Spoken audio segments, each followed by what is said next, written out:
Assalamualaikum warahmatullahi wabarakatuh. Anak kelas 4, pada kesempatan kali ini kita akan melanjutkan materi yang kemarin, yaitu mengamati.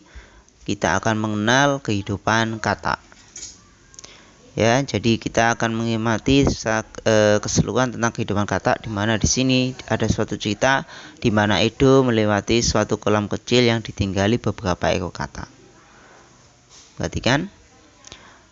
Kalau kita amati secara lebih lanjut, maka kita tahu bahwa kata itu memiliki kaki-kaki yang panjang dan kuat. Hewan ini dikenal sebagai pelompat yang ulung, artinya dia mampu melompat dengan jarak yang sangat jauh. Bahkan di sini juga dijelaskan bahwa kata dapat melompat 2 kali dari panjang tubuhnya. Ya. Selain itu, kata juga termasuk hewan amfibi, artinya hewan yang bisa hidup di 2 alam, yaitu di darat dan di air. Kata itu pada proses tubuhnya itu dimulai dari telur, kecebong berkaki, ya, dan akhirnya menjadi kata kecil dan kata dewasa. Ya. Selain itu ada keunikan dari kata, di mana kata ini ketika masih kecil, ya, itu bernapas dengan insang. Setelah dewasa, dia bernapas dengan menggunakan paru-paru dan kulitnya. Selanjutnya, permainan lompat kata. Jadi berdasarkan ini, perhatikan gambar. Permainan lompat kata merupakan permainan yang dilaksanakan secara berkelompok, seperti pada gambar ini, ya. Ini dimainkan secara berkelompok. Untuk permainan ini menggunakan bahan semacam ini, ya, yaitu yang pertama dijelaskan yang diperlukan adalah bola kecil 2, lalu ada kardus sebanyak 2. Ya, dari gambar ini diketahui bahwa permainannya yaitu nanti ada 2 kardus yang terletakkan di depan. Nanti secara bergantian, ya, nanti 2 temannya yaitu lompat ke depan, semacam ini. Ya, jadi melompati. Setelah itu nanti setelah melompati, maka dia akan melempar bola memasukkan ke keranjang atau ke kotak yang lainnya. Ya, jadi ini dilakukan secara terus-menerus hingga semua anggota kelompok, siapa yang paling cepat anggotanya memasukkan bola ke dalam keranjang atau ke dalam kotak, itu pemenangnya. Ya, jadi itu adalah permainan bola kotak. Ya, permainan kata.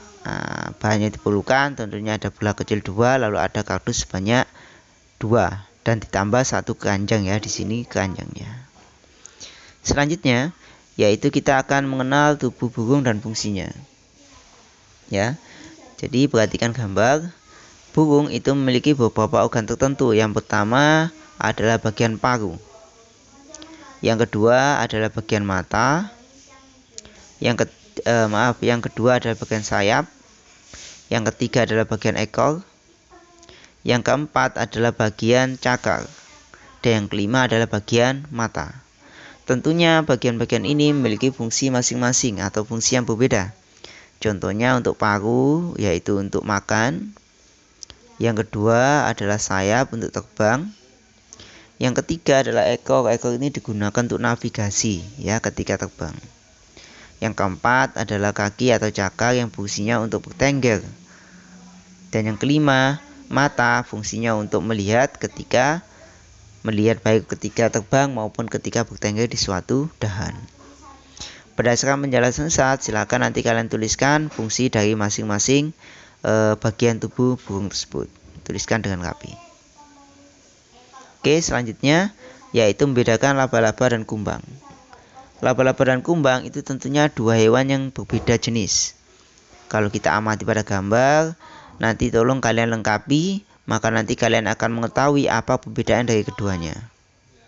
Ya, perbedaan ini bisa dilihat yang pertama dari jumlah kaki, ya, keadaan perut atau abdomen, lalu ada namanya antena, ya, lalu ada sayap.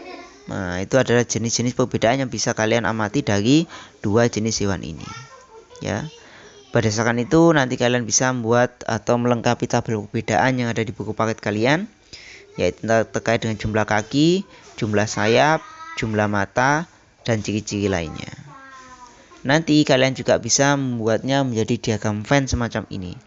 Dimana diagram Venn ini yaitu diagram yang nantinya kalian tahu mana kesamaan dan mana perbedaan dari keduanya.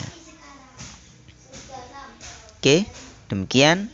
Nanti kalian bisa menjawab soalnya dengan baik, menyelesaikan tugas-tugasnya. Jika kesulitan nanti bisa tanya pada ustadz-ustadzanya atau juga bisa bertanya pada orang tua kalian di rumah. Demikian pembelajaran kali ini. Ustadz akhiri. Wassalamualaikum warahmatullahi wabarakatuh.